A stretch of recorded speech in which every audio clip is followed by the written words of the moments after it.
kabar semua? Senang sekali saya Rini Ayuni Tias dapat menjumpai Anda kembali dalam program kesayangan kita, Dokterku. Disiarkan langsung dari studio El Sinta TV dan 95,7 FM Fit Radio Semarang. Dan hari ini pemirsa, kita akan membahas seputar pemeriksaan PCR dan rapid antibody COVID-19. Bagi Anda yang penasaran, ingin tanya langsung, silakan di 021 2520 666 atau bisa juga kirim pertanyaan ke email kami di dokterkuelsinta@yahoo.co.id. Hari ini pemirsa, kita kehadiran kembali dengan dokter kita yang cantik, yaitu Dr.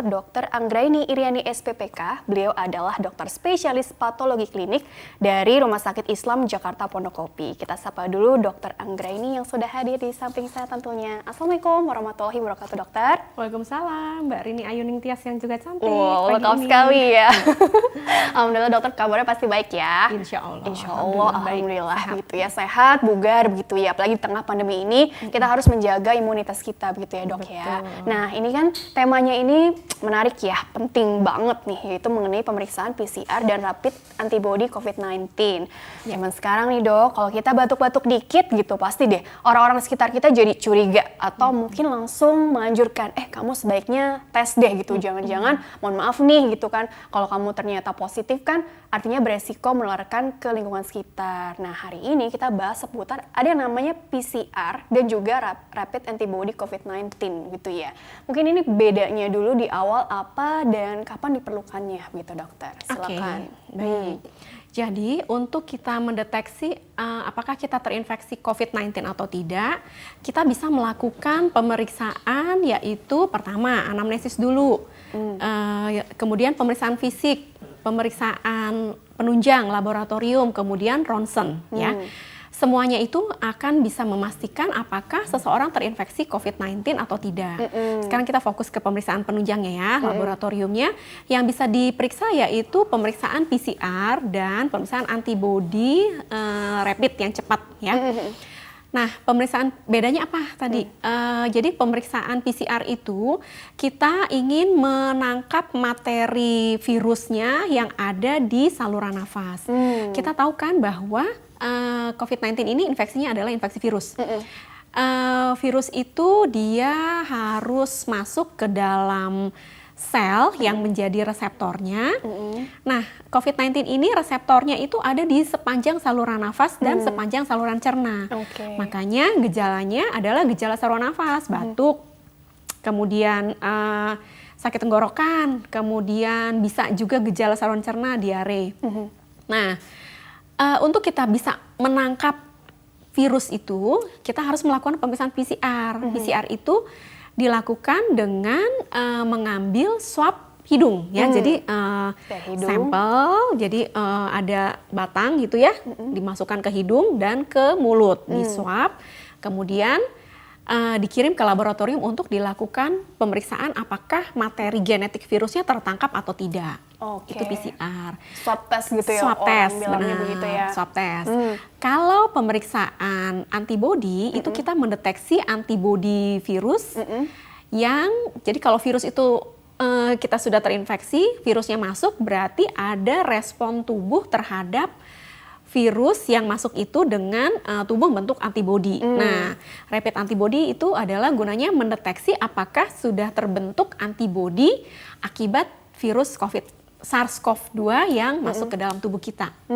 Begitu Mbak. Begitu ya. Berarti yang upaya pemerintah untuk melakukan screening nih gitu kan, dengan rapid antibody test ini, jadi tujuannya untuk memastikan dulu nih, ini orangnya kira-kira tadi antibodinya sudah terbentuk atau belum. Berarti kalau antibodinya ini ditemukan ada gitu ya, berarti sebelumnya artinya pernah terinfeksi, tapi potensi menularkannya juga bagaimana? Jadi begini, jadi antibodi ini terbentuk, antibodi pada infeksi SARS-CoV-2 ini sebagai penanda bahwa tubuh sudah merespon terhadap masuknya virus.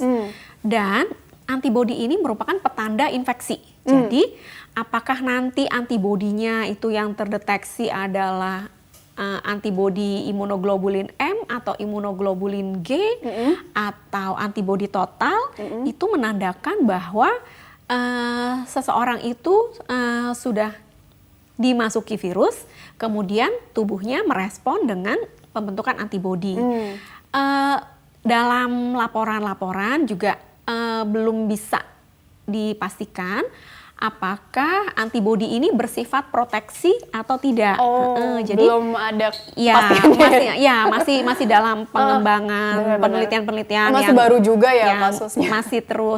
masih terus diteliti lah. Betul. Apakah kalau antibodinya terbentuk dia akan kebal ataukah dia bisa terinfeksi lagi? Itu masih kita tunggu ya laporan-laporan ilmiah tentang itu. Oke. Jadi walaupun memang artinya begini kan tahapannya dia bilang di rapid test dulu nih gitu kan. Kalau memang hasilnya begini nanti ya udah nggak usah ada lanjutannya lagi, atau mungkin dianjurkan untuk swab test tadi untuk memastikan keakuratan dari pemeriksaan si rapid yang sebelumnya pernah dia jalani gitu. Ada yang mengatakan seperti itu gitu. Jadi bagaimana pandangan dokter? Jadi gini, rapid test itu dilakukan, antibodi itu kapan sih munculnya? Munculnya jadi kalau mulai virus masuk, kemudian ada gejala, nah antibodi itu mulai muncul sekitar 3-4 hari kemudian. Kemudian dia tinggi, maksimalnya itu sekitar hari ke-7 sampai hari ke-10. Nah, kalau kita ingin mengetahui apakah seseorang terinfeksi dengan pemeriksaan adanya antibodi, kita bisa deteksi di minggu pertama. Kemudian setelah itu kita bisa mengetahui apakah seorang itu terinfeksi atau tidak. Nanti kita lihat apakah antibodinya terdeteksi atau tidak. Kemudian kapan lagi pemeriksaan itu harus diulang gitu ya. Jadi artinya kalau antibodinya terdeteksi berarti pasien itu terinfeksi. Kalau negatif artinya apa? Apakah bebas dari COVID? Enggak bebas. Belum tentu mungkin. Iya, belum tentu. Jadi kalau negatif mungkin saja. Pertama, antibodinya belum terbentuk, ya. Kemudian kedua, pada orang-orang yang imunokompromis, artinya respon imun untuk membentuk antibodinya rendah. Misalnya pada orang dengan penyakit kronis, pasien HIV atau dengan penyakit kronis ya respon antibodinya tidak baik. Itu bisa aja negatif. Kemudian yang ketiga, kadar antibodinya masih sedikit sehingga belum terdeteksi sama alat.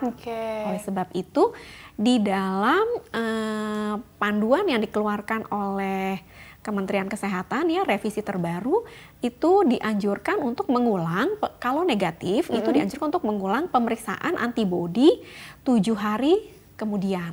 Kan gitu. Artinya ini udah terbentuk atau enggaknya gitu ya. Waktu awal periksa kan bisa aja tadi masih sedikit atau belum terbentuk sempurna ibaratnya gitu ya gitu dok ya. Kemudian kalau positif antibodinya positif, yang harus dilakukan adalah harus dikonfirmasi dengan pemeriksaan PCR. Jadi gitu ya karena kita harus memastikan dengan yang menjadi gold standar atau baku emas pemeriksaan COVID-19 ini adalah pemeriksaan PCR. Kalau rapid antibody ini berarti kan dengan darah atau bagaimana diambilnya? Nah, rapid antibody ini lebih enak ya dibandingkan swab. Ya. Kalau swab kan hidungnya dicolok-colok gitu ya. Dikorek-korek lah, ada yang bilang nggak nyaman, sakit terus mulutnya juga gitu. Terus itu harus dilakukan oleh petugas kesehatan yang ahli. Karena ada tekniknya. Kemudian mengerjakan itu juga pengambilan sampelnya harus di ruangan khusus karena nggak boleh, harus di ruangan yang idealnya di ruangan yang bertekanan negatif. Kemudian di ruang tersendiri yang tidak ada akses ke ruangan lain. Kemudian petugasnya harus memakai alat pelindung diri APD-nya yang level 3 tuh yang lengkap. Nah, itu ketidaknyamanan untuk PCR ya, swab test.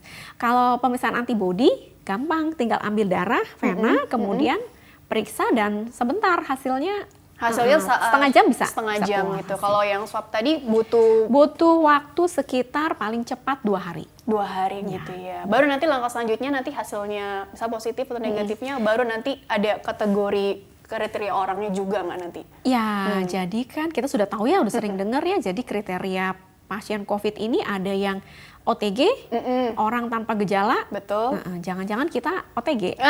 Carrier gitu ya. Iya. Kemudian ODP, orang dalam pemantauan. Kemudian PDP, pasien dalam pengawasan. PDP ini yang gejalanya sudah jelas ya, COVID-19. Dan menentukan itu semua tadi ya, yang harus ditetapkan dengan anamnesis, pemeriksaan fisik, pemeriksaan laboratorium, kemudian pemeriksaan ronsen. Ya. Nah, Kalau itu adalah status klinis OTG, Status klinis ya istilahnya ya. OTG, ODP, PDP. Begitu dia di swab PCR, kemudian hasilnya positif, statusnya langsung berubah menjadi ODP yang terkonfirmasi atau PDP yang terkonfirmasi. Terkonfirmasi artinya terkonfirmasi benar PCR swabnya positif, artinya ada materi genetik virus di dalam tubuh seseorang itu. Oke, Gitu. begitu baru nanti langkah selanjutnya kan artinya kan ada dengan dokter-dokter lain juga kan. Iya, yang terlibat nanti gitu, harus iya. Tapi untuk yang dilanjutkan perawatan. wawancaranya itu segala apa yang tadi Anamnesis. anamnesisnya itu dengan ada gini pertanyaan-pertanyaannya juga dianjurkan yang artinya bisa mendukung dari nanti untuk menentukan oh ini hasilnya memang kuat nih gitu ya.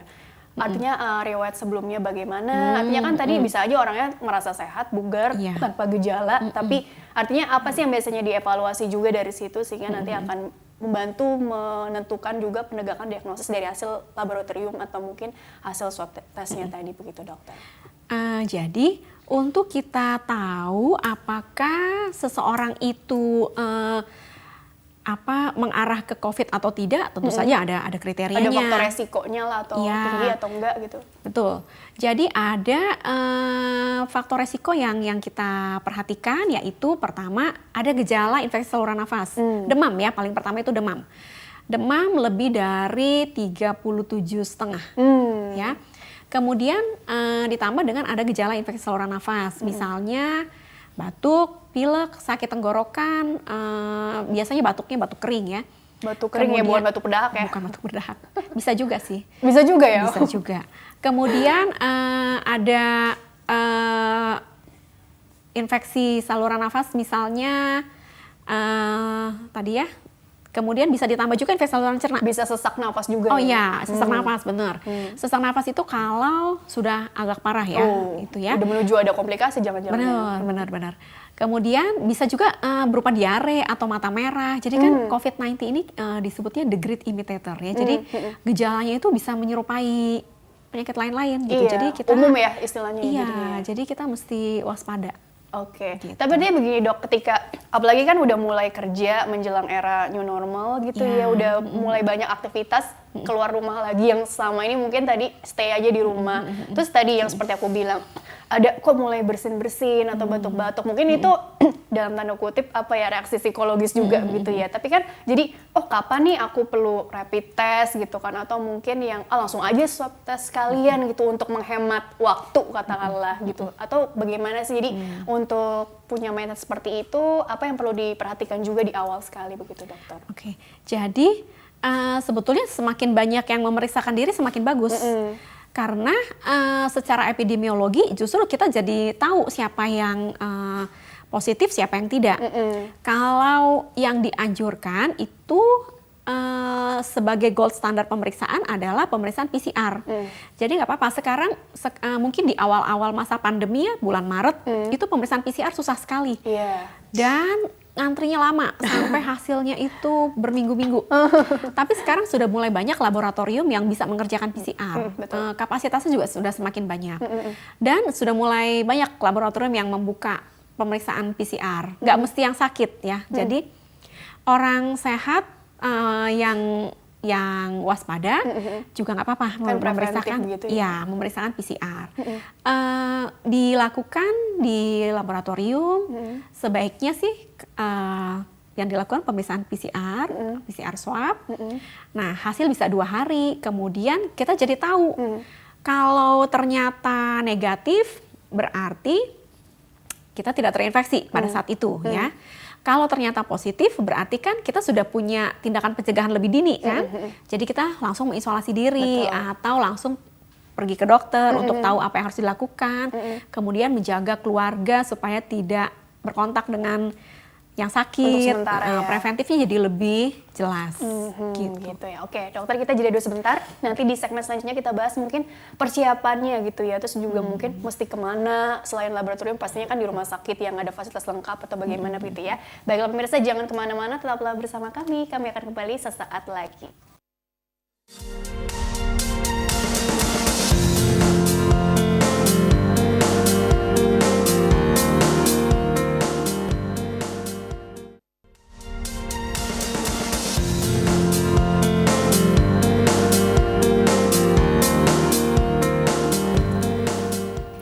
pemirsa, terima kasih dan masih bersama kami di program Dokterku, masih membahas mengenai pemeriksaan PCR dan rapid antibody COVID-19 bersama dengan Dr. Anggraini Iriani SPPK. Beliau adalah dokter spesialis patologi klinik di Rumah Sakit Islam Jakarta Pondokopi. Dan dokter, dilanjutkan kembali ya pembahasannya ya. Jadi gini, tadi aku nanya bagaimana sih persiapannya gitu. Sebenarnya kalau untuk persiapan, apakah memang ada persiapan khusus ya untuk kita mendatangi katakanlah rumah sakit? Karena kan begini, untuk berobat yang penyakit yang mungkin bukan COVID aja gitu, kita udah khawatir gitu untuk keluar rumah, apalagi ke rumah sakit yang ibaratnya kata orang nyamperin sumber virus atau sumber penyakit gitu. Karena bagaimana dengan mindset seperti itu, sedangkan swab test ini sendiri kan mungkin gitu ya, sangat diperlukan bagi kelompok orang tertentu gitu, yang katakanlah punya kepentingan khusus gitu ya. Jadi bagaimana itu dokter untuk tanggapannya, silakan. Ya. Jadi kalau untuk swab tes PCR itu memang harus dilakukan di rumah sakit atau di fasilitas yang memadai ya. Karena kan ruangannya harus khusus, kemudian petugasnya harus pakai APD level 3, kemudian mesti dipersiapkan peralatan khusus, kemudian limbahnya juga ada tempat pembuangan khusus. Betul, karena limbahnya ini. Karena kan itu kita melakukan, jadi kalau dalam COVID-19 ini semua prosedur yang menimbulkan aerosol atau percikan droplet itu benar-benar diproteksi. Oh, sebelumnya saya ceritakan dulu ya. Jadi virus ini tuh menularnya lewat droplet. Droplet itu tuh artinya percikan air liur yang virus itu terbungkus di dalam droplet nuklei yang kemudian dia terpercik gitu ya, dan menyebar. Nah, kalau berbicara biasa bisa droplet ini.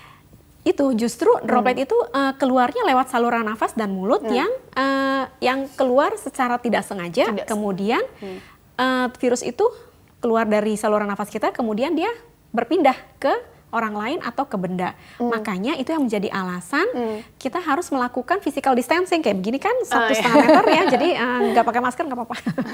Nah, habis ini pakai lagi dong. Kemudian itu yang menjadi alasan kita harus menjaga jarak karena droplet itu jatuh pada jarak 1 meter. Oleh sebab itu kita harus menjaga jarak lebih dari 1 meter. Dan harus pakai masker untuk mencegah supaya dropletnya tidak keluar dan juga virus yang ada di permukaan tidak masuk ke dalam saluran nafas kita. Kemudian tadi kalau mau ke rumah sakit ya, jadi pemeriksaan PCR itu dilakukan tadi ya, mesti persiapannya petugasnya mesti pakai alat pelindung diri karena dia harus melindungi karena dia harus melindungi dirinya juga. Nah, biasanya pemeriksaan ini adanya di rumah sakit, bisa juga di tempat tertentu yang memang dikondisikan untuk pemeriksaan PCR. Udah banyak ya, kayak dilakukan di misalnya di kantor atau di GBK atau kemarin ada pokoknya tempat-tempat publik tertentu, lah ya. tapi itu sudah dikondisikan memang untuk mengambil swab, ruangannya sudah disetting. Kalau ke rumah sakit itu kita lakukan di ruangan yang khusus dan tidak perlu takut sebenarnya karena rumah sakit sudah menetapkan protokol safety untuk semuanya, untuk pengunjung, untuk pasien, untuk tenaga medis. Itu kita sudah tetapkan. Jadi kita sudah menyiapkan ruangan khusus untuk pemeriksaan PCR swab ini.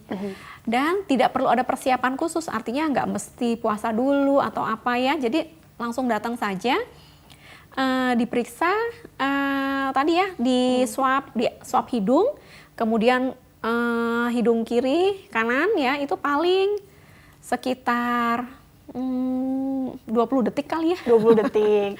20 detik, kemudian buka mulut, masukkan lagi lidi swabnya, kemudian sudah selesai.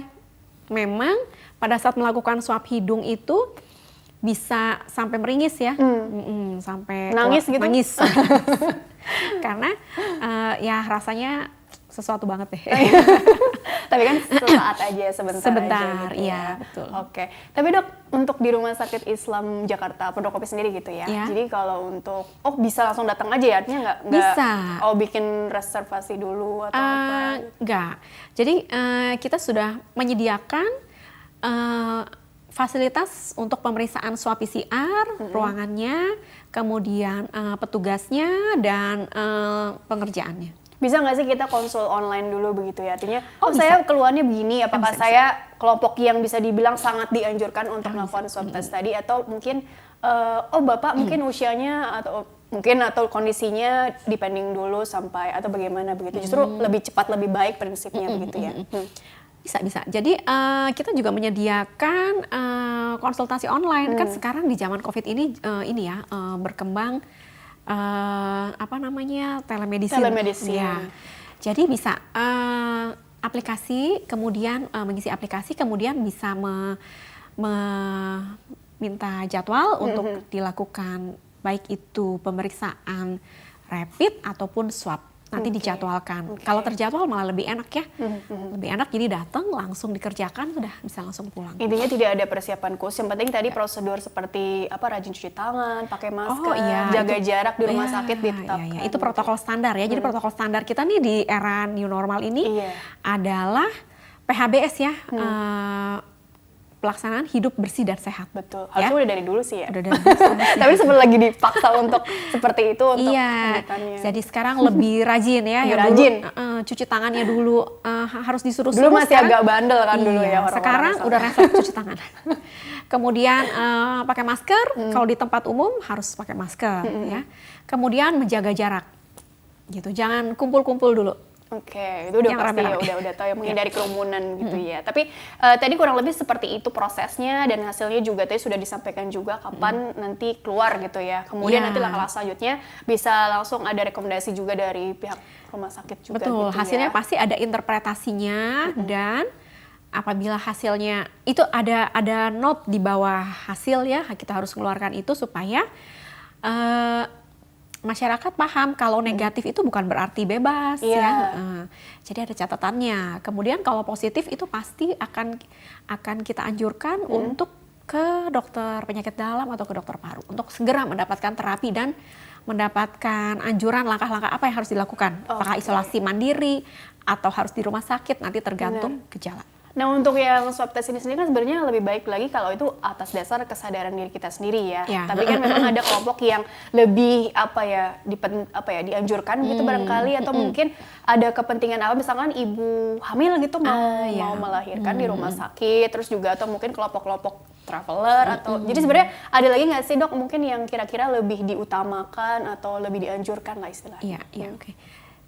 Jadi screening ini memang sekarang itu karena orang sudah mulai mau masuk kerja, kemudian mau kembali ke sekolah misalnya, atau sudah mulai beraktivitas, itu beberapa institusi mengharuskan adanya screening ya, pemeriksaan untuk karyawannya.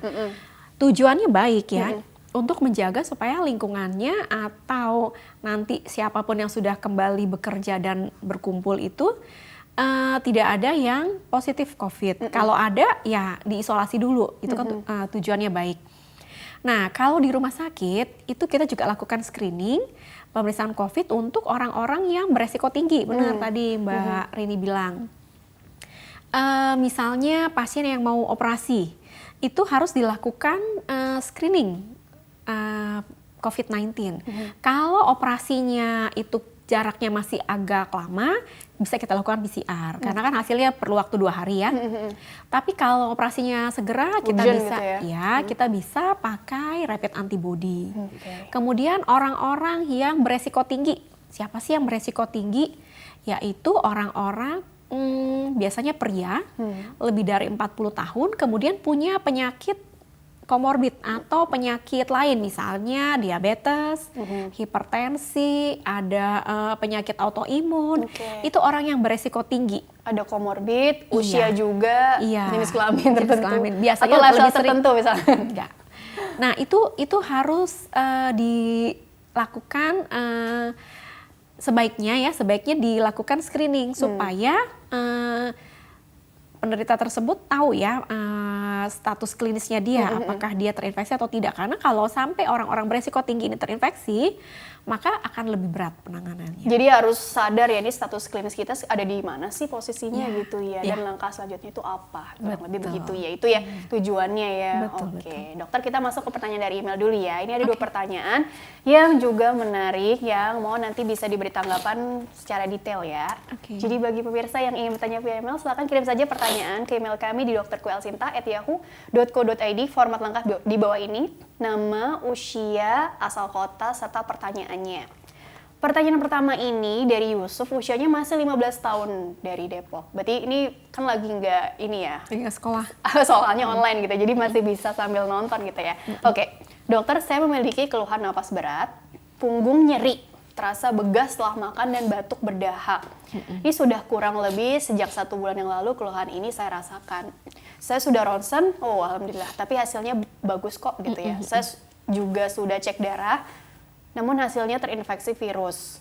Tapi saya juga udah rapid test dok dan hasilnya negatif. Jadi saya sebaiknya untuk selanjutnya ini konsultasi ke bagian spesialis penyakit dalam atau spesialis paru ya dok ya. Wah keren ya, anak umur 15 tahun udah punya pikiran seperti ini. Kalau hasil pemeriksaan saya seperti itu, terima kasih. Jadi keluhannya udah lama, tapi hasil rapid testnya ini negatif dan kemudian ronsennya bagus, cek darah tapi ada infeksi virus. Infeksi virus kan juga bisa macam-macam. Iya, gitu virusnya virus apa yang nggak dijelaskan. Ya udah, Oke. rapid testnya negatif. Rapid test apa? COVID mungkin ya? Iya, mungkin perlu diulang lagi kan tadi kan ada antibodinya iya, udah betul, terbentuk betul, atau belum kan betul. kita nggak tahu nih. Tapi usianya 15 tahun ya. 15 tahun mungkin daya tahan tubuhnya masih oke ya. Oke. Jadi kalau namanya siapa tadi? Yusuf, Mas kalau Yusuf. kalau Ananda Yusuf ini masih ada gejala, bisa mengulang pemeriksaan rapid antibodinya. Nah, tadi kan dari pemeriksaan pertama ke pemeriksaan berikutnya itu sebaiknya diulang dalam waktu sekitar 7 hari ya untuk tadi yang saya jelaskan. Mungkin di awal-awal itu antibodinya belum terbentuk atau kadarnya masih rendah gitu ya. Kalau masih ada gejala bisa pergi ke dokter penyakit dalam atau dokter paru. Oke, karena kan tadi kan keluhannya ada napas berat, punggung nyeri, rasa begas setelah makan dan batuk berdahak. Ini bisa mungkin ya tadi ya benar ya ke SPPD atau spesialis parunya begitu ya. Oke, dan juga tadi mungkin apa rapid antibody testnya Bisa diulang lagi gitu ya. Oke, usia masih 15 tahun ya. Oke, baik, pertanyaan selanjutnya dari Hermina. Ini Ibu Hermina kali ya. Bu Hermina bertanya seperti ini, dokter, maaf out of topic nih. Sekitar pertengahan bulan Februari lalu, anak saya ini HB-nya turun kadang naik. Diperiksa hanya pakai alat periksa HB digital yang tangannya dicetek. Anak saya waktu itu kondisinya masih aktif, namun kemudian perutnya ini membesar. Saya khawatir kena thalassemia. Akhirnya, beberapa waktu kemudian, saat itu saya langsung periksakan darah tepinya. Hasil pemeriksaan memang ada kesan thalassemia. Nah, saya harus melakukan pemeriksaan apa lagi dok untuk memastikan ini benar thalassemia atau bukan. Terutama di tengah-tengah pandemi sekarang ini membawa anak rumah sakit. Anak saya laki-laki dok, usianya sekarang genap 2 tahun. Terima kasih dokter.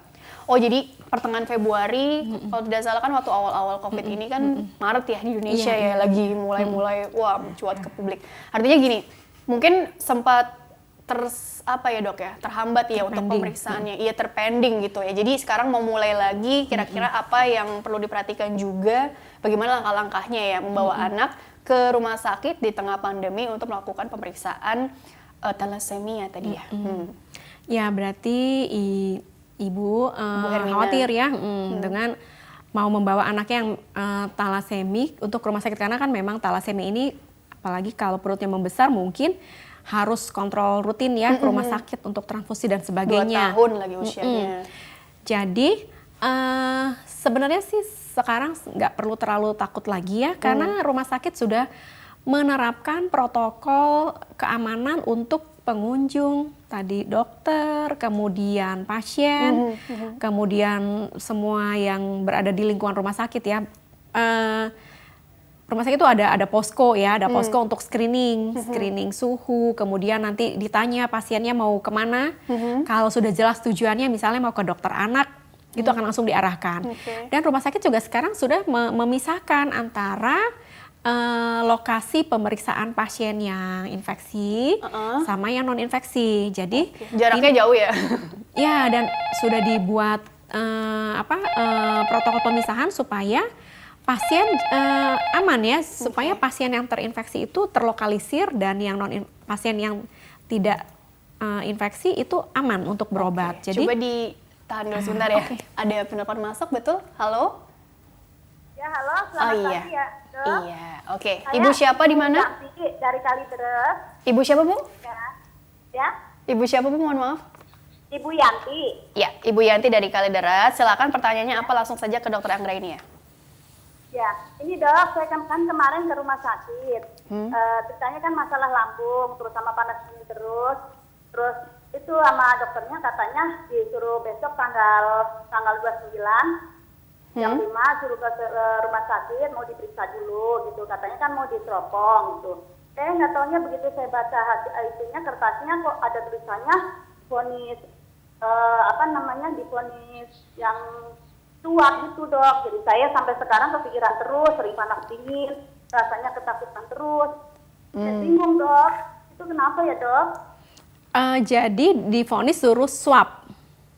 Iya, tanggal gini dok maaf, tanggal 29 suruh ke rumah sakit. Terus ingin buat masalah penyakit saya. Terus sekarang tanggal 30-nya baru mau disuap kayak gitu dok. Oke, jadi sebelum dilakukan pemeriksaan betul. harus diswab dulu gitu. Terus maaf ya dok. Ya, Terus sudah. saya takutnya sekarang ini kan katanya ada COVID-19, takutnya kayak gitu. Oh gitu, Kalau Dip. itu belum. Usia berapa, Bu? Jelasnya disuap dulu ya. Usianya 44. 44. Maaf, dokter ada yang tanyakan dulu kepada Bu Yantinya? Ya, sudah jelas. Oke, baik. Jadi harus diswab dulu nih sebelum melakukan pemeriksaan yang lain gitu ya, kali ya. Oke. Tadi silakan. ibu keluhan suaminya ya mau diteropong, jadi mungkin mau di endoskopi. Lambung tadi ya. Iya, keluhan lambung. dan harus di screening dulu tadi ya, mungkin rapidnya positif kemudian dianjurkan untuk swab.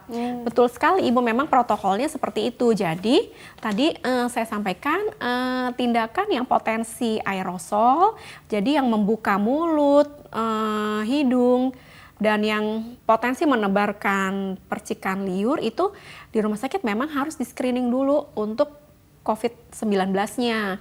Jadi dilakukan screening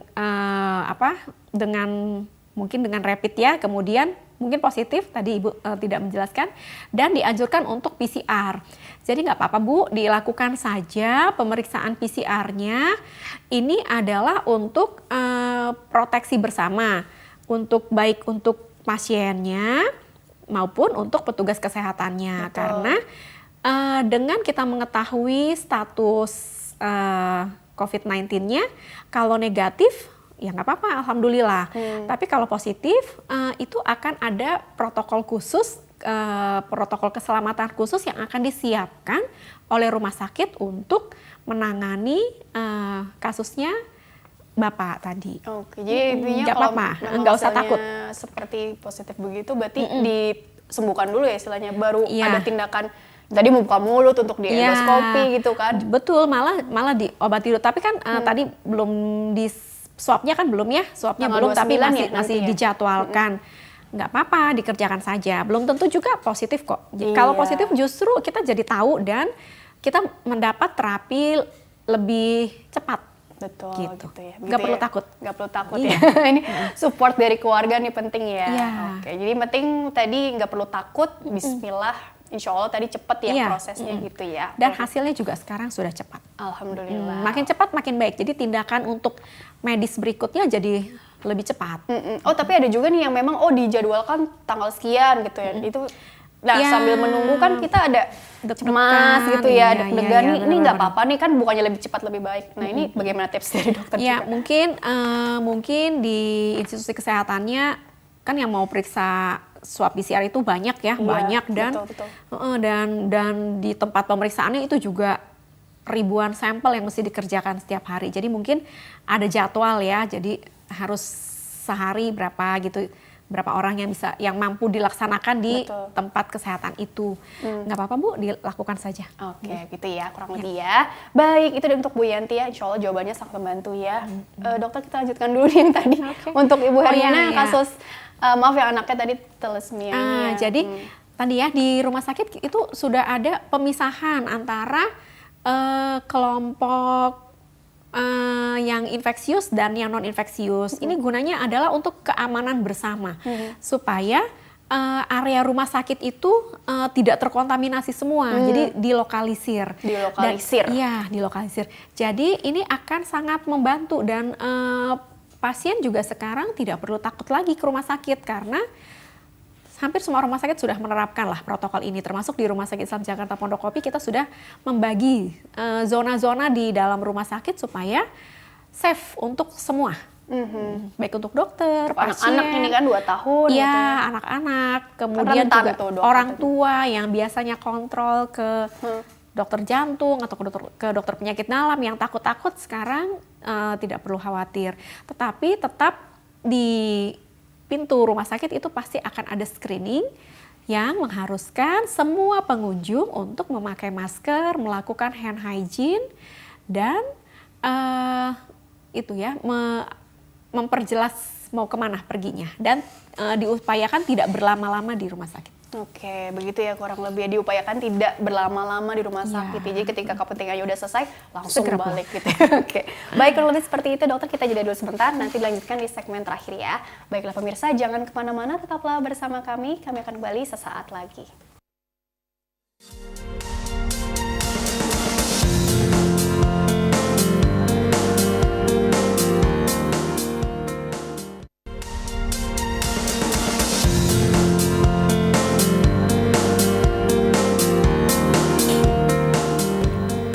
Ya pemirsa, terima kasih Anda masih bersama kami di program Dokterku, masih bersama dengan Dr. Anggraini Iriani SPPK, dokter spesialis patologi klinik dari Rumah Sakit Islam Jakarta Pondokopi, masih membahas mengenai pemeriksaan PCR dan rapid antibody COVID-19 ya. Dokter, dilanjutkan kembali. Baik, Jadi Mbak Rini. alhamdulillah nih tadi sudah dilakukan pemeriksaan lah, katakanlah swab test sudah, yeay, udah dilakukan, hasilnya juga ternyata mungkin bagus gitu ya, artinya nggak ada curiga ke arah sana. Nah tapi begini, bukan berarti kan ya udah selesai sampai situ aja. Terus kapan sih perlu dilakukan tes ulang lagi, artinya kapan mesti diulang tesnya gitu. Kemudian juga apa juga gaya hidup yang perlu diterapkan juga untuk pencegahan untuk dirinya sendiri ataupun menjaga orang-orang di sekitarnya supaya nggak sampai merugikan orang lain gitu ya. Jadi bagaimana itu dokter? Ya, oke. Jadi kapan harus diulang? Untuk pengulangan pemeriksaan itu bisa untuk yang sakit atau yang sehat ya.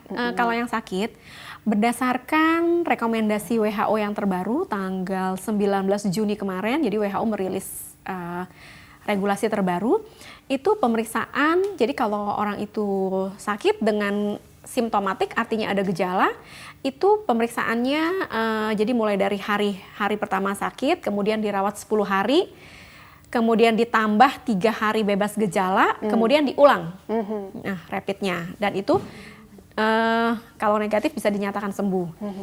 Atau bisa juga pemeriksaan ulangan itu apabila pasien itu sakit, swab pertama positif berarti kan dia sakit ya, kemudian dirawat, kemudian diperiksa lagi swab PCR-nya sampai 2 kali negatif, itu pasien dinyatakan bebas COVID. Itu kalau pasiennya sebelumnya sakit. Kalau orang sehat bagaimana? Kalau orang sehat tadi misalnya kita pergi ke laboratorium terus ingin mengetahui, aku mau di PCR dong, kena COVID apa enggak, ternyata negatif.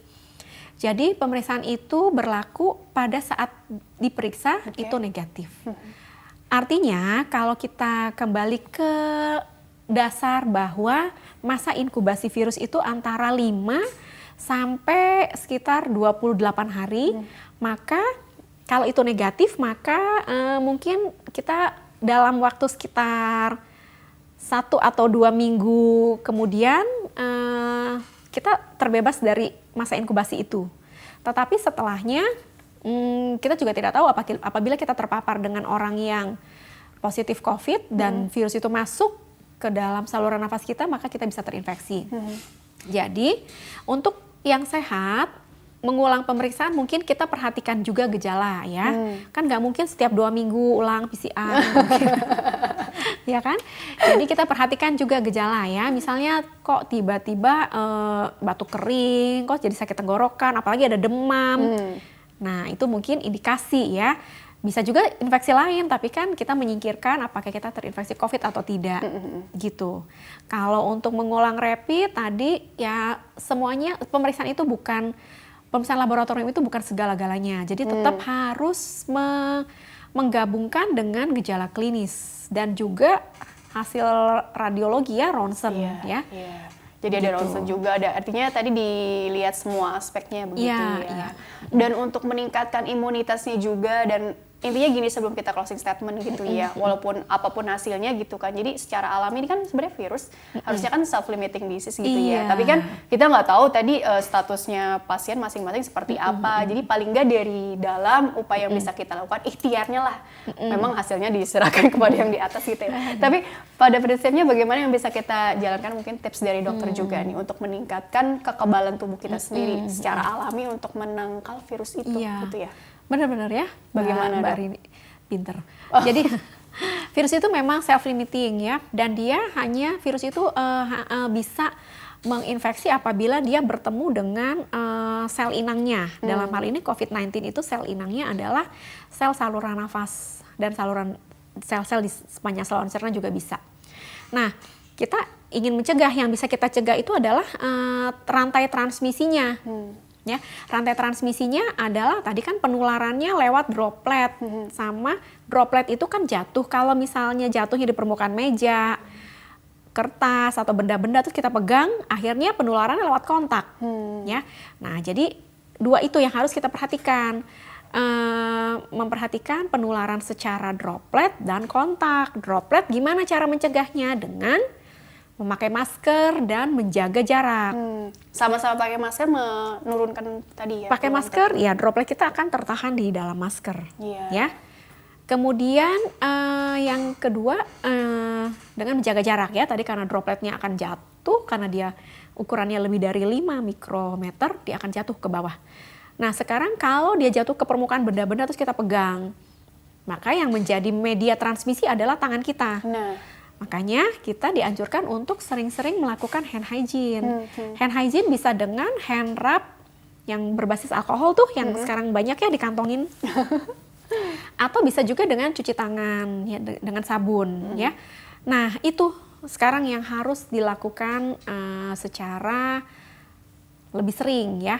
Kemudian memakai masker dan cuci tangan tadi, dan menjaga daya tahan tubuh. Menjaga daya tahan tubuh dengan makan sehat, bergizi, ya, daya tahan tubuh aktivitas kita. fisik, olahraga Iya, juga aktivitas ya. fisik, Istirahat yang olahraga, cukup, betul. gitu ya. Tetap rileks walaupun dengan di tengah kondisi yang Jangan terlalu takut, karena Iya, karena jadi takut stres itu kan takutnya. Iya, takut itu akan stres itu akan menurunkan daya tahan tubuh. Jadi nggak usah Oke, terlalu baik dokter, karena waktunya terbatas gitu ya. Jadi closing statementnya, kesimpulannya singkat saja mengenai tema hari ini seputar pemeriksaan. Jadi, COVID-19 ini disebabkan oleh virus SARS-CoV-2.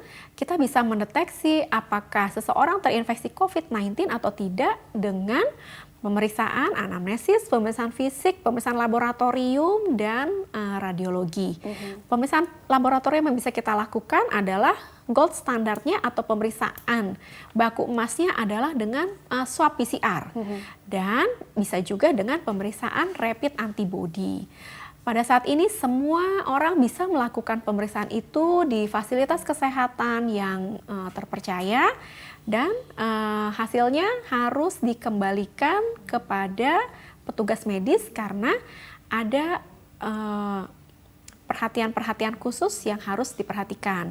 Hasil negatif tidak menjamin kita bebas dari COVID. Hasil positif itu menandakan kita harus mengisolasi diri dan diterapi sampai sembuh. Tidak perlu takut, kita harus menjaga rantai penularannya diputus, kemudian meningkatkan daya tahan tubuh. Memutus rantai penularan dan menjaga daya tahan tubuh kita. Betul. Gitu ya. Wow, closingnya bagus sekali dokter. Terima kasih telah berbagi ilmunya di sini. Insya Allah membawa banyak manfaat untuk orang banyak. Sukses dan berkah selalu untuk dokter Anggra ini ya. Iya, baiklah pemirsa, terima kasih juga Anda telah mengikuti program ini. Saya Rini Ayuning Tias, beserta seluruh kru yang tugas mohon undur diri dari hadapan Anda. Terima kasih dan sampai jumpa.